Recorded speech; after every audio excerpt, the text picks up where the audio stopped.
मानानुसार किंवा आपल्या किमतीनुसार आपण विकू शकत नाही. हे सगळ्यांना मान्य आहे? मान्य आहे का नाही? का मी एकटाच बोलायला? मान्य आहे ना? हे खरं आहे, त्रिकालाबाधित सत्य आहे. परंतु जो खर्च आपण सुरुवातीपासून करतो, पेरणीपासून किंवा पेरणीच्या अगोदर जे काही नांगरणी वगैरे आहे, तर हा खर्च आपल्या हातात आहे. मग खर्च कुठं कुठं आपण कमी करू शकतो? पहिले आहे, तुम्ही दरवर्षी नांगरायचं टाळू शकता, दर तिसऱ्या वर्षी नांगरू शकता. त्याच्यानंतर तुम्ही जे काही खतं, बियाणं हे बाजारातनं विकत आणता, हे बाजारातनं विकत न आणता बियाणं आपलं घरच्या घरी ठेवलं पाहिजे, जेणेकरून आपण बियाण्याचा खर्च वाचवू शकतो. त्यानंतर खतं, ही खतं आपण घरच्या घरी तयार केली पाहिजे. कोणीच करत नाही. आता सगळे म्हणतात शेणखत टाकलं पाहिजे, शेणखत टाकलं पाहिजे. शेणखताचं तुम्हाला एक गणित सांगतो. शेणखत तुम्ही टाकल्यानंतर त्या पिकाला ते लागू होतं का? शेतकऱ्यांपैकी कुणीही सांगा, लागू होतं त्या वर्षी किंवा त्या सीझनला? आता मी सोयाबीन पेरली, शेणखत टाकलेलं आहे, त्या सोयाबीनला लागू होतं लगेच? लगेच होत नाही. का बरं? त्याला कारण आहे पाठीमागं. का लागू होत नाही? कारण शेणखताला कुजवायसाठी कमीत कमी 4 ते 5 महिने लागतात. आणि ज्या वेळेस शेणखत कुजतं त्यावेळेस ते पिकाला लागू होतं आहे. म्हणजे शेणखतामध्ये जे काही अन्नद्रव्य आहेत ते पिकाला लागू होण्यासाठी ते कुजणं महत्त्वाचं आहे. तुम्ही असं शेण जर शेतात नेऊन टाकलं तर ते त्या पिकाला लागू होते का? नाही. मग कुजण्यासाठी काय गरजेचं आहे शेतामध्ये? बेस आहे हा सगळा. हा काय गरजेचं आहे? शेणखत कुजण्यासाठी शेतामध्ये काय गरजेचं आहे? ते म्हणजे सूक्ष्मजीव, बॅक्टेरिया असतील, मायक्रोब्स असतील, सगळे सूक्ष्मजीव. तर हे सूक्ष्मजीवच आपण संपवलेले आहे शेतकऱ्यांनी. कसे संपवले? तर खतं टाकून, रासायनिक खतांचा भडीमार वापर करून आपण ते सूक्ष्मजीव संपवलेले आहे. मग आपण काय म्हणतो की खतं लवकर लागत नाही, म्हणजे जे काही शेणखत टाकतो किंवा हे लवकर लागत नाही, तर त्याला बेस जो आहे, पाया जो आहे, तो आहे सूक्ष्मजीवाचा. कुठलीही गोष्ट कुजण्यासाठी आपण समजा एखादं गोष्ट, समजा प्राणी मेल्यानंतर त्याला 3 ते 5 दिवस कुजण्यासाठी लागतात. हे कुजवण्याचं काम कोण करतं आहे? सूक्ष्मजीव, बॅक्टेरिया. मग हे सूक्ष्मजीव जर तुम्हाला जमिनीत वाढवायचे असतील, हे सूक्ष्मजीव काय करतात? तुमच्या जमिनीत असलेलं अन्नद्रव्य त्या पिकाला उपलब्ध करून देण्याचं काम करतात. परंतु जमिनीत सूक्ष्मजीवच नसतील तर अन्नद्रव्य पिकाला जाणार आहे का? तुम्हाला त्यामुळं नाईलाजानं रासायनिक खताकडे वळावं लागतं आहे. त्यामुळं आपली जमीन ही सुदृढ बनवायची असेल तर काय केलं पाहिजे? सूक्ष्मजीवांची जी संख्या आहे ती वाढवली पाहिजे. सूक्ष्मजीवांची संख्या वाढवायसाठी मग आपल्याला काय काय गोष्टी केल्या पाहिजेत? आता मी माझ्या विषयाकडे येतो.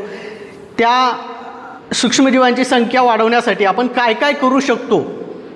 त्यामध्ये शेणखत, मी सगळ्या शेतकऱ्यांना आवाहन करतो, शेणखत न टाकता त्याच्यामध्ये गांडूळ सोडून गांडूळ खत तयार करून आपण गांडूळ खताचा वापर करावा. जेवढं शेणखत तुम्ही एकराला टाकतात त्याच्या निम्म्याच्या निम्म्या जरी टाकलं, म्हणजे 1 टन जर टाकत असाल तुम्ही शेणखत, 1 टन जर शेणखत तुम्ही तुमच्या एका एकराला टाकत असाल तर तुम्ही 250 किलो गांडूळ खत तुम्ही एका एकराला वापरू शकता. कारण किंवा 500 किलो वापरू शकता. कारण शेणखतापेक्षा गांडूळ खतात हे डबल, जे काही सूक्ष्म अन्नद्रव्य आहेत किंवा सूक्ष्मद्रव्य आहेत हे डबल आहेत, डबल. जसं नत्रस्फुरत पालाश हे जे काही मेन जे तुम्हाला सांगितले याच्यात डबल हे कशात आहेत? गांडूळ खतात आहेत. त्यामुळं शेतकऱ्यांनी शेणखत डायरेक्ट न वापरता गांडूळ खत वापरावं. ते काय तुम्हाला तयार करायचं नाही, फक्त त्यात गांडूळ सोडायचे आहेत, एवढंच करायचं. प्रत्येक शेतकऱ्याच्या शेतात बेड असला पाहिजे. हां, गांडूळ खताचं झालं. त्याच्यानंतर तुम्ही जे काही हिरवळीचे खतं आहेत, हिरवळीच्या खतांचा वापर केला पाहिजे. मध्ये बऱ्याच वक्तांनी सांगितलं की तुमच्या जमिनीतला सेंद्रिय कर्ब हा चांगला पाहिजे. आता चांगला किती पाहिजे? तर कमीत कमी 1 पाहिजे. आपल्या सांगली जिल्ह्याचा जर विचार केला सर तर 0.35 ते 0.50 आमचे शास्त्रज्ञ आहेत. इथं आम्ही माती परीक्षण, पाणी परीक्षण लॅब आहे, इथं आम्ही टेस्ट केल्यानंतर बऱ्याचशा शेतकऱ्यांचा, म्हणजे 90-95% शेतकऱ्यांचा माती परीक्षण अहवालमध्ये सेंद्रिय कर्ब हा 0.35 ते 0.50 या रेंजमध्ये आहे. म्हणजे आपल्या सांगली जिल्ह्याची माती ही कशी आहे? थोडी कमकुवत आहे. सेंद्रिय कर्ब कमी म्हणजे माती कशी कमकुवत आहे. सेंद्रिय कर्ब आपल्याला कमीत कमी 1 किंवा त्याच्यापेक्षा जास्त असणं गरजेचं आहे, म्हणजे आपली माती सुदृढ बनेल. मग हा सेंद्रिय कर्ब वाढवण्यासाठी ह्या तुम्ही गांडूळ खत, हिरवळीची खतं या खतांचा वापर करावा. त्याच्यानंतर जे काही बीजामृत आहे, आता हे मी माझ्या विषयाकडे वळतो आहे, जास्त तुमचा वेळ घेत नाही. सगळ्यांनी सांगितलं की घरच्या घरी निविष्ठा करा, परंतु कशा करायच्या याचं मी थोडक्यात तुम्हाला माहिती देणार आहे. एक अर्धा तास तुमचा घेणार आहे, त्यामुळं सगळ्यांनी लक्षपूर्वक ऐकावं. बीजामृत हे बीज प्रक्रियेसाठी आपण वापरतो. बीजामृत हे कशासाठी वापरतो? बीज प्रक्रियेसाठी. मग ही बीज प्रक्रिया म्हणजे ज्यावेळेस पेरणी करतो त्याच्यापूर्वी आपण बीज प्रक्रिया करत असतो. मग बीजामृत हे तयार कसं करायचं? तर याच्यामध्ये गाईचं शेण 5 किलो आहे, गोमूत्र 5 लिटर आहे, त्याच्यानंतर चुना आहे 50 ग्रॅम आणि तुमच्या वडाच्या किंवा पिंपळाच्या बुंद्याजवळची किंवा खोडाजवळची एक मूठभर माती आहे. हे मिश्रण सगळं 20 लिटर पाण्यात एकत्र करायचं. चुना जर घट्ट असेल तर तो फोडून घ्यायचा, एकत्र करायचं आणि हे सगळं मिश्रण तुम्ही 1 दिवस म्हणजे 24 तासासाठी ठेवा. त्याच्यानंतर ते व्यवस्थित त्याचा अर्क किंवा कापडानं गाळून घ्या. त्याच्यानंतर जे तयार झालेलं मिश्रण आहे गाळून घेतल्यानंतर ते तुम्ही त्या बियाण्याला लावू शकता. बियाण्याला किती लावायचं? जोपर्यंत आपलं बियाणं थोडं म्हणजे शिंपडायचं आणि ओलं होत नाही तेवढं तुम्ही ते लावायचं. इथं दिलेलं आहे सगळं. नेक्स्ट काय सर? याचा वापर सांगितला आहे. फायदे काय आहे? बियाण्याची जैविक क्षमता वाढते, म्हणजे जीवाणू जे असतात ते जीवाणूंची संख्या वाढते.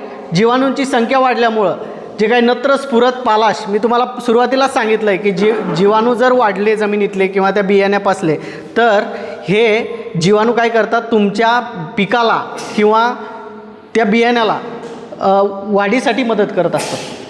म्हणून जैविक क्षमता वाढवते. जैविक क्षमता वाढली म्हणजे त्याचं उगवण क्षमता पण चांगली येते. त्याच्यानंतर रोगांचा प्रतिबंध होतो. जे काही तुम्ही पेरल्यानंतर बुरशी वगैरे येते, काळं पडतं बियाणं, माहीत आहे? जर ही बुरशी, ही बीजजन्य बुरशी जर असेल त्या बियाण्याला ऑलरेडी, तर ती बुरशी तिथं वाढत नाही. तुमची जे काही उगवण क्षमता ही चांगली होते. नेक्स्ट त्याच्यानंतर आहे जीवामृत. आता मला वाटतं जीवामृत बऱ्याच शेतकऱ्यांना माहीत आहे. स्लरी करून टाकतात. स्लरी टाकता का ऊसामध्ये? तर या जीवामृतमध्ये 200 लिटर पाणी आहे. शेण आता डबल झालं आहे. इथं गोमूत्र आणि शेण हे 10 किलो शेण झालं आहे आणि 10 लिटर गोमूत्र झालं आहे. गूळ 2 किलो आहे. त्याच्यानंतर डाळीचं पीठ किंवा बेसन हे 2 किलोग्रॅम आहे. आणि त्याच्यानंतर मुळाजवळची जी काय वड आहे किंवा पिंपळ आहे याच्या मुळाजवळची किंवा बुंद्याजवळची माती आहे. हे मी परत एकदा सांगतो आहे की मुळाजवळची किंवा बुंद्याजवळची माती आपण का घेतो? असं कुणाला प्रश्न पडला आहे का? ही जी मुळाजवळची किंवा बुंद्याजवळची माती वडाच्या किंवा पिंपळाच्या का घेतो?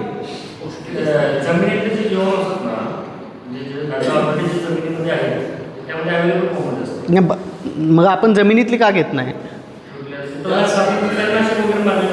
हां, राईट. आपण काय करतो ज्यावेळेस बांधावरची पण चालते.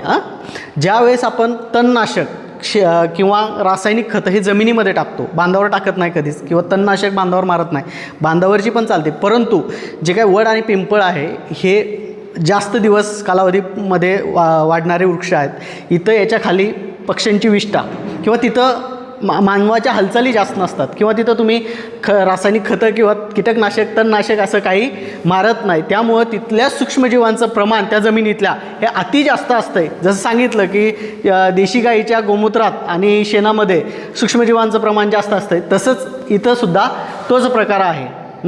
सर, मी तुम्हाला मुद्दाम सांगेल, गाझियाबादमध्ये ज्यावेळेस मी ट्रेनिंगला गेलो तिथं जे काही शास्त्रज्ञ आले त्यांनी सर्वे केला, म्हणजे रिसर्च केला की देशी गाईचं शेणच का, विषय निघाला म्हणून सांगतो आहे. तर देशी गाईच्या गोमूत्रामध्ये आणि शेणामध्ये जे काही मायक्रोब्स काउंट होता हा 10⁻⁹ होता.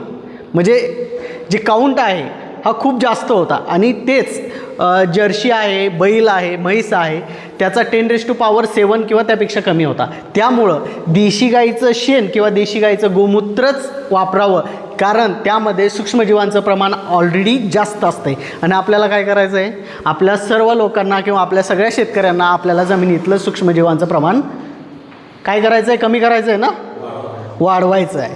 त्यामुळं आपण सूक्ष्मजीवाचं प्रमाण वाढवण्यासाठी ज्या गोष्टीत सूक्ष्मजीव जास्त असतात तीच गोष्ट आपल्याला वापरायची आहे. तर हे सगळं 200 लिटर पाण्यामध्ये घ्यायचं आहे आणि 7 दिवस हे ढवळत ठेवायचं आहे. त्याच्यानंतर हे तुम्ही 8व्या दिवशी वापरू शकता. मग तुम्ही याचं बरेचसे शेतकरी काय करतात, ड्रेंचिंगसुद्धा करतात किंवा पाटपाण्यानं ते जमिनीतनं सुद्धा सोडतात. याच्यामध्ये शेण असल्यामुळं किंवा गोमूत्र असल्यामुळं सूक्ष्मजीवांचं हे अन्न आहे डायरेक्टली. आणि आपण काय केलं आहे, ऑलरेडी जे मुठभर मातीची घेतली त्यात सूक्ष्मजीव होते, मग याच्यात गूळ आला, बेसन आलं, शेण आलं, गोमूत्र आलं, हे सूक्ष्मजीवांचं अन्न आहे. या अन्नामुळं ते सूक्ष्मजीव काय होणार आहेत, वाढणार आहेत, जास्तीत जास्त प्रमाणात वाढणार आहे. आणि आपण हे जमिनीत सोडल्यानंतर जमिनीतले सूक्ष्मजीवसुद्धा वाढणार आहेत. आपण काय करतो, रासायनिक खतं टाकल्यामुळं ते सूक्ष्मजीव मरतात. आम्ही कृषी सखींचं इथं ट्रेनिंग घेतलं होतं सर, एक 5 दिवसाचं. 58 कृषी सखी होत्या पूर्ण 5 तालुक्यामधल्या जिल्ह्यातील. तर सावर्ड्याच्या पण मला वाटतं मोहिते कोणतरी मॅडम होत्या. तर मी स्वतः त्यांना दाखवलं होतं की सूक्ष्मजीव किंवा जे गांडूळ असतं आहे, हा गांडूळ 1 युरियाच्या दाण्यानं 35 सेकंदात मेला होता. एवढा मोठा गांडूळ दिसणारा 1 युरियाच्या दाण्यानं 35 सेकंदात मरतो. जे सूक्ष्मजीव आपल्याला डोळ्यानं दिसत नाहीत ते सूक्ष्मजीव कसे मरत असतील किंवा कसे राहत असतील याचा आपण विचारच करत नाही. आपण काय करतो, आपण आत्ता टाकलेलं आपल्याला रिझल्ट पाहिजे असतो.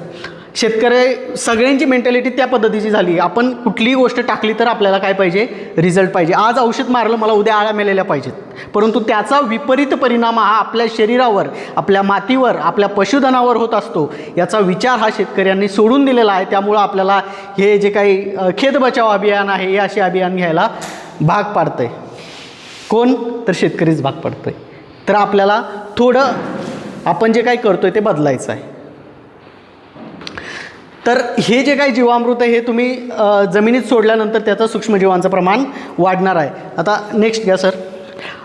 नेक्स्ट जे आहे, हे कसं वापरायचं आहे आणि याचा काय फायदे होतात हे इथं दिलेलं आहे. याची फवारणी करू शकता किंवा सिंचनात तुम्ही पाण्यासोबत वापरू शकता. याचा फायदा काय, फुलधरणी सहाय्य होते, उत्पादनात वाढ होते.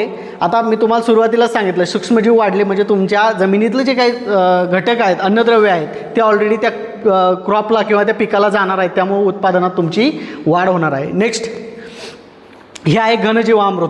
ज्यांना जीवामृत लगेच वापरायचं नाही किंवा कालांतरानं वापरायचं आहे त्यांच्यासाठी हा घनजीवामृत एक ऑप्शन आहे. म्हणजे मला आता तयार करून ठेवायचं, परंतु 2 महिन्यांनी वापरायचं किंवा 3 महिन्यांनी वापरायचं, मला 8 दिवसात वापरायचं नाही. एखादा शेतकरी म्हणाल मला 3 महिन्यांनी वापरायचं आहे, आत्ता मी वापरू शकत नाही. आलं का लक्षात? तर असं जर कुणाला करायचं असेल 2 महिन्यांनी वापरण्यासाठी, तर ते घनजीवामृत आपण तयार करून ठेवू शकतो. या जीवामृतामध्ये काय केलेलं आहे, गाईचं शेण जे आहे 100 किलो घेतलं आहे आणि जे गोमूत्र आहे ते आवश्यकतेनुसार घेतलं आहे. हे शेण असं पसरून ठेवलं आहे. शेण काय केलं आहे, पसरून ठेवलं आहे, त्याच्यावर गोमूत्र शिंपडलं आहे आणि त्याचे काय केलं आहे, त्यात गूळ 1 किलो मिक्स केला आहे पावडर. शक्यतो गूळ घेताना हा सेंद्रिय गूळ घ्यावा. आलं का लक्षात? काळा गूळ असतो पावडर, तो सेंद्रिय गूळ घ्यावा. आणि मुळाजवळची माती हे मिक्स केल्यानंतर त्याच्या काय करायचे आहेत, लाडू बांधून ठेवायचे आहेत मोठे मोठे, जरा सुकू द्यायचे आहेत. सुकल्यानंतर हे सगळे फोडून तुमचं खतासारखं तयार करून ठेवायचं, म्हणजे गोण्यात भरून ठेवायचं. आणि ज्यावेळेस तुम्हाला लागणार आहे त्यावेळेस तुम्ही ते वापरू शकता. याचा फायदा काय आहे, हे तुम्हाला 8 दिवस झाल्यानंतर लगेच वापरायची गरज नाही. तुम्हाला 2 महिने, 3 महिने, 6 महिन्यापर्यंत याचा कालावधी वापरण्यासाठी. म्हणजे याच्यात जे काही आपण गोळे बनवलेत त्याच्यात सूक्ष्मजीवांचं प्रमाण वाढलं आहे आणि सूक्ष्मजीवांचं प्रमाण वाढून ते आपण तुमच्या जमिनीला 2 महिन्यात, 3 महिन्यात, 6 महिन्यापर्यंत आपण ते वापरू शकतो. फास्ट होत नाही ना जास्त? हां. नेक्स्ट याच्यात पण वापर घनजीवामृत सर. वापर आणि फायदे याच्यात पण त्यांनी काय सांगितलं आहे, सेंद्रिय खताचं जलद विघटन करून पोषण तत्वाची उपलब्धता त्या पिकाला भेटते. नेक्स्ट हा आता निमास्त्र मला वाटतं मालानी सरांनी सांगितलं की निमास्त्र तुम्ही 5 किलो जाताना निंबाचा पाला, मागची स्लाईड मालानी सरांनी ह्याचा पण उल्लेख केला गणजीवामृत.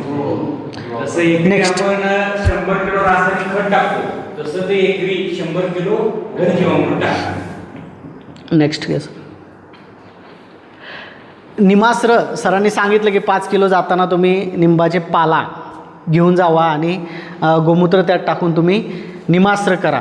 याचा सर इम्पॅक्ट आम्ही इथं कृषी सखींना करून दाखवला होता. याचा इम्पॅक्ट इतका आहे, ते जर तुम्ही असं नाकाच्या इथपर्यंत जरी ठेवलं तरी तुम्ही श्वास घेऊ शकत नाही, इतकं तीक्ष्ण आणि झिंझिने आणतं आहे निमास्त्र. कारण याच्यात गाईचं गोमूत्र आहे, शेण आहे, पाणी आहे आणि कडुलिंबाची पाला आहेत. पण हे पाला काय करा, सगळा न वापरता याला कापून किंवा कट करून कोयत्याने किंवा कशाने पण तुम्हाला जर कट करता आला तर हा कट करून घ्या. जर पाला नसेल तुम्हाला, जर सुकलेली लिंबोळी किंवा वाळलेली लिंबोळी असेल पिकलेली सुकलेली, तर ती निंबोळी बारीक करून सुद्धा तुम्ही वापरू शकता. ही 100 लिटर पाण्यात टाकायची आहे. त्याच्यानंतर याच्यात गाईचं शेण, गोमूत्र हे सगळं मिक्स करून 100 लिटर पाण्यात ठेवून एक 48 तास हे ठेवायचं, म्हणजे 2 दिवस ठेवल्यानंतर हे वस्त्रगाळ करून तुम्ही पिकावर याची फवारणी करू शकता. जे शेतकरी मक्का करतात, मक्क्यावरच्या पहिल्या 8 दिवसात आणि दुसरी फवारणी 15 दिवसात जर केली तर जे काही पतंग येतात मक्क्यावर, म्हणजे लष्करी आईचे मायबाप पतंग, हे पतंग तिथं अंडी घालायला रेजिस्ट होतात, कारण त्याला कडवटपणा आलेला असतो. जर तुम्ही 2 स्प्रे घेतले तर पहिला स्प्रे 7व्या किंवा 8व्या दिवशी घ्यायचा, दुसरा स्प्रे 15व्या 16व्या दिवशी घ्यायचा. जर कडवटपणा असेल तर त्याच्यावर ते पतंग अंडी घालणार नाहीत. म्हणजे तुमची जी काही लष्करी आळी येण्याची प्रक्रिया आहे, तुम्ही 4-4, 5-5 फवारे घेता का? मक्का कोण करत आहे? 5-5 स्प्रे घेता ना. तर हे कंट्रोल तुम्ही घरच्या घरी औषध तयार करून कंट्रोल करू शकता. म्हणजे पूर्ण कंट्रोल होणार नाही, पण 70, 60, 50% कंट्रोल होणार. कारण अंडीच घातली नाही तर आळी लवकर येणार नाही आणि अंडी घालायला पतंग कारणीभूत असतो. नेक्स्ट, याचा वापर जो आहे 2 ते 3% आहे. म्हणजे 100 मिलीला किती? हां, 2-3 मिली आहेत. हुशार आहेत शेतकरी. का झोपा आल्यात? नाही ना? बरं. नेक्स्ट, रस शोषण किडीचा जो आहे प्रादुर्भाव किंवा अंडी घालणारे जे काही पतंग वगैरे असतील त्याचा प्रादुर्भाव तिथं कमी होतो. नेक्स्ट घ्या सर. हे आहे ब्रह्मास्त्र. आता पहिलं होतं निमास्त्र, याचा जो हार्डनेस होता किंवा पॉवर होता कमी होता. आता ब्रह्मास्त्र आणि नंतर आहे ते अग्निअस्त्र आहे. याच्यात 3 किलो कडुलिंबाची पानं घेतलेत, करंजीची 2 किलो आहेत, सीताफळाची 2 किलो, पपईची 2 किलो, पेरूची 2 किलो आणि गोमूत्र 10 लिटर आहे. हे सगळा पाला तुम्ही एकत्र टेचून, सर आम्ही हे पण इथं केलं होतं मोठ्या पातेल्यामध्ये. तर हे 2 उकळ्या येऊ द्यावं लागतं त्याला. तर हे सगळं एकत्र करून हे पाला टेचून घ्यायचा किंवा काय करायचं, टेचून जर घेतला तर त्यातला अर्क पूर्णपणे निघतो, किंवा बारीक जर केलं तुम्ही कापून तरी याचा अर्क पूर्णपणे बाहेर येतो. परंतु 2 ते 3 किंवा 3 ते 4 उकळ्या येणं गरजेचं आहे. म्हणजे एक अर्धा पाऊण तास याला उकळणं गरजेचं आहे मोठ्या गॅसवर किंवा गॅसवर. मग हे काय करायचं, हे झाकून एक 48 तास म्हणजे 2 दिवस झाकून ठेवायचं. तुम्ही उकळलेलं पाणी लगेच वस्त्रगाळ करून घेऊ शकत नाही. 2 दिवस तसंच झाकून ठेवायचं. नंतर वस्त्रगाळ करायचं. वस्त्रगाळ केल्यानंतर त्याचा पूर्ण जो अर्क आहे पाल्याचा तो त्याच्यात उतरलेला असतो. हे इतकं तीक्ष्ण असतं आहे, याचा पण वास माणसाला घेऊ वाटत नाही. नेक्स्ट घ्या सर. हे वस्त्रगाळ केलेलं द्रावण जे आहे हे कॅनीमध्ये, चांगल्या कॅनीमध्ये भरून ठेवायचं. हे आपल्याला पुढचे 6 महिने वापरता येणार आहे. हे कीटकनाशक म्हणून मी जे पहिलं सांगितलं निमास्त्र आणि हे ब्रह्मास्त्र, या दोघांचा पण वापर आपण, आणि परत एक सांगणार आहे अग्निअस्त्र, या तिन्हींचा पण वापर आपण कीटकनाशक म्हणून वापर करू शकतो. तर याचं पण जो काय 100 मिलीला 2 ते 3 मिली याचा वापर फवारणी वेळेस आपण करू शकतो.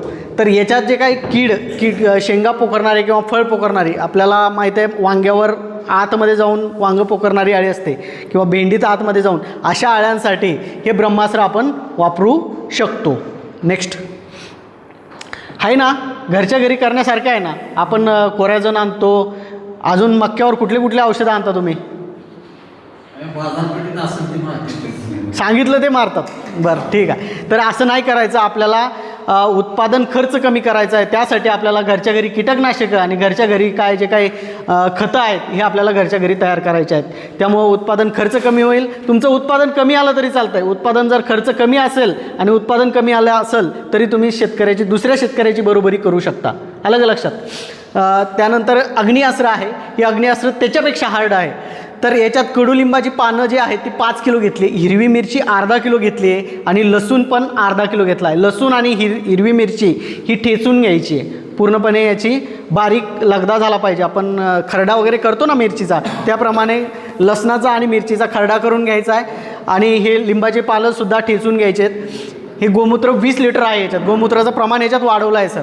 10 होतं ते आता 20 केलं आहे. आणि लसूण मिरची वाढवली आहे. तर याचं सगळं एकत्र करून हे 20 लिटर गोमूत्रात घेऊन हे उकळू द्यायचं आहे. हे यालासुद्धा 3 ते 4 उकळ्या द्यायच्या आहेत. म्हणजे 1 पाऊण तास याला उकळायचं आहे आपल्याला. 3-4 उकळ्या आल्यानंतर तुम्ही याला पण 48 तासासाठी झाकून ठेवायचं. 48 तासानंतर याला वस्त्रगाळ करून तुम्ही याला चांगल्या कॅनीमध्ये साठवून ठेवायचं आहे थंड झाल्यानंतर.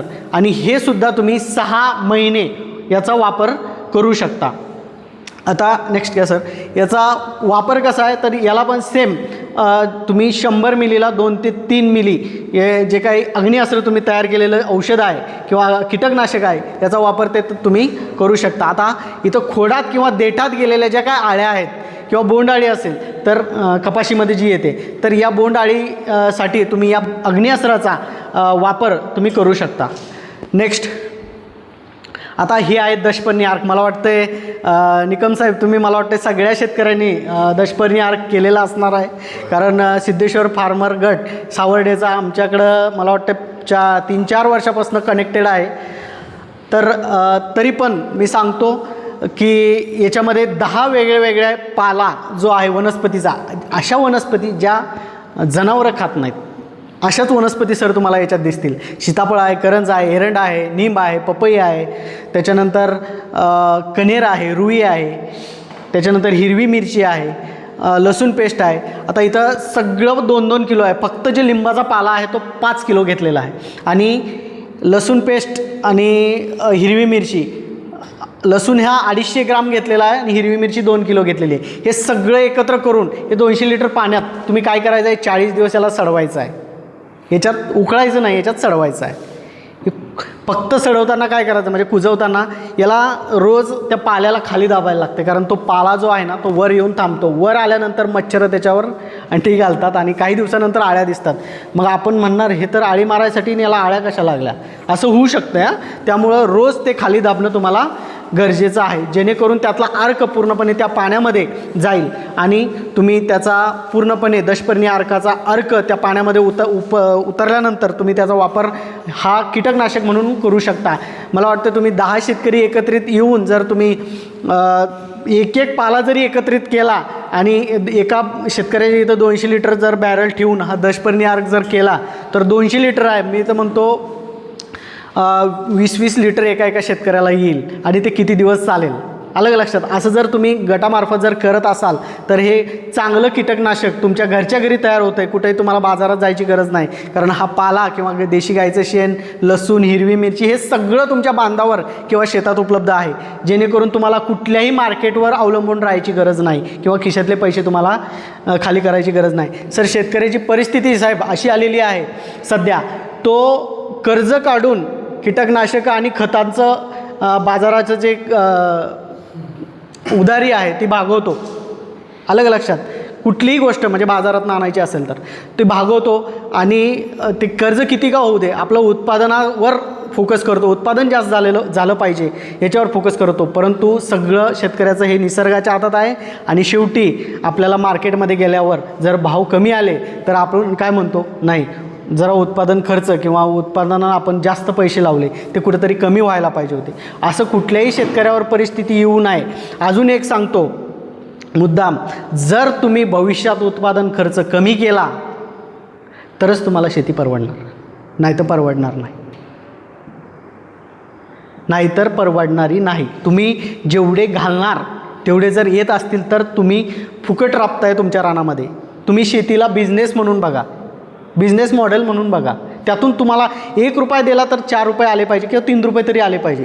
या पद्धतीनं जर बघितलं तर तुम्हाला शेती परवडणारी आहे. उत्पादन खर्च तुम्ही कमी करा. त्यासाठी हे शासनानं हे आता हे काय मी किंवा आमच्या कृषी विज्ञान केंद्रानं हे केलेलं नाही. हे जे काय आलेलं आहे सगळं हे सेंट्रल गव्हर्नमेंटचं आहे, म्हणजे केंद्र शासनाचे हे सगळे प्रोसिजर आलेले आहेत. हे शेतकऱ्यांसाठी आम्हाला पोचवायचं सांगितलं आहे शेतकऱ्यांपर्यंत, म्हणून मी तुम्हाला या सगळ्या प्रोसिजर तुम्हाला सांगितलेल्या आहेत. मला वाटतं नेक्स्ट सर, याचासुद्धा जो वापर आहे हा 2 ते 3% आहे, म्हणजे 100 मिलीला 2 ते 3 मिली असा याचा वापर आहे.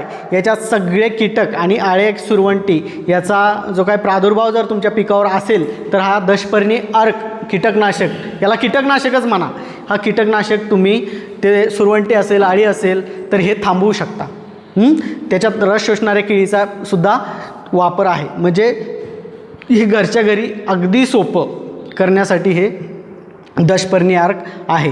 जर तुम्हाला अजून 40 दिवस सडवायला होत नसेल तर निमास्त्र आहे, ब्रह्मास्त्र आहे, अग्निअस्त्र आहे, हे घरच्या घरी तयार करा. 1-2 दिवसात ते तयार होतं आहे. आणि शेतकऱ्यांनी एक गटाने जर केलं आणि वाटून जर घेतलं तर मला वाटतं कुणाच्या दारी किंवा कुणाच्या दुकानात तुम्हाला कीटकनाशक घ्यायला जायची गरज पडणार नाही. आणि गरज नाही पडली याचा अर्थ आपण उत्पादन खर्च कमी करतो आहे आणि शेतकऱ्याचं उत्पादन वाढवतो आहे इनडायरेक्टली. हे बघा, अजून एक उदाहरण देतो. समजा मी 1 एकरासाठी 30,000 रुपये खर्च केलेत. मी 1 एकरासाठी सोयाबीन काढायला 30,000 रुपये खर्च केले. पेरणी ते मळणी 30,000 खर्च केले आणि मला 60 किंवा 65 हजाराचं उत्पादन झालं. परंतु एका शेतकऱ्याने 10,000 खर्च केला. पेरणी टू मळणी 10,000 खर्च केला. या खतांचा वापर करून, या कीटकनाशकांचा वापर करून त्याला उत्पादन झालं होतं 30,000 65,000 आणि याला झालं आहे 50,000. कोण फायद्यात आहे? 35,000वाला का 40,000वाला? हा, म्हणजे ज्याचा जो 10,000 खर्च करतोय तोच फायद्यात आहे आणि त्याची जमीन पण चांगली राहील. विशेष म्हणजे कारण तो रासायनिक खतं टाकत नाही, कीटकनाशक मारत नाही. अजून एक 4 पॉईंट तुम्हाला सांगायचे राहिलेत, लय वेळ घेतला आहे मी. जे काही नैसर्गिक शेती करतानाचे मुख्य आधार आहेत, मुख्य आधार मी कीटकनाशक खतं तुम्हाला सांगितलेत, म्हणजे मुख्य आधार आहेत. याच्यात सरांनी जसं सांगितलं सुरुवातीला, पशुधन, हे पशुधन असणं गरजेचं आहे.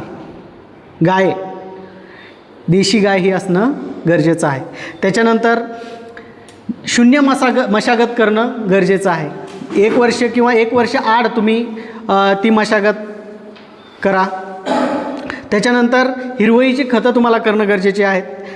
त्याच्यानंतर आच्छादन, म्हणजे जे काही तुम्ही मल्चिंग करता, प्लास्टिक मल्चिंग, त्या प्रकारे लाईव्ह मल्चिंग करणं गरजेचं आहे. म्हणजे तुम्ही जर पाचट वगैरे जाळत असाल तर हे पाचट न जाळता त्याचं आच्छादन करावं, अशी एक माझी कळकळीची विनंती सगळ्या शेतकऱ्यांसमोर आहे. त्याची पालाकुट्टी करून तुम्ही त्याचं आच्छादन करा किंवा तुम्ही जे गवत कापून बांधावर टाकता ते बांधावर न टाकता झाडांच्या बुडाशी टाका किंवा मुळ्यापाशी टाका, जेणेकरून तुमचं बाष्पीभवन होणार नाही, तिथं तण येणार नाही, सूक्ष्मजीवांचं प्रमाणसुद्धा चांगलं वाढेल. हे आच्छादनसुद्धा करणं गरजेचं आहे. त्यानंतर पाणी देताना जमिनीचा किंवा जमिनीमध्ये पाण्याचा वापसा झालेला आहे का हे सुद्धा बघणं गरजेचं आहे.